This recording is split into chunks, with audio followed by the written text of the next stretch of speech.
Mga kaibigan, kumakain na po ng pananghalian yung mga alagang aso.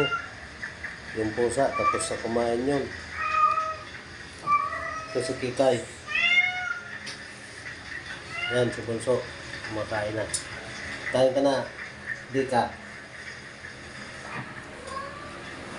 Ayan po. Yan na, Bunso. Kumain ka na. Huwag ka na magdasal. Nakahiga ka na naman.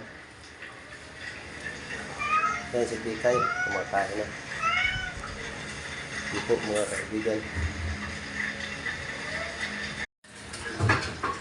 Ayan po mga kaibigan. Si Kikay ay tapos nang kumain. Ayan na. Malinis ang kanyang kainan. Yung bunsong Marte na nakahiga ay todo pa dasal.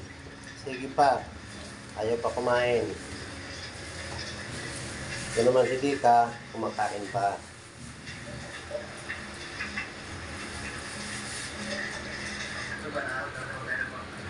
At ito naman po yung plato ni Dika mga kaibigan. Tapos na rin po siya kumain, malinis na.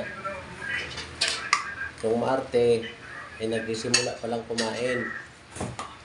Ayan, inarapan siya ni Kikay. Nagpapakasakali na kung may matira, tirahin niya. Ayun si Tiger nasa loob. Nagpapahinga na. Ayun, nakatingin. Ano Tiger? Sagot. Yan po mga kaibigan.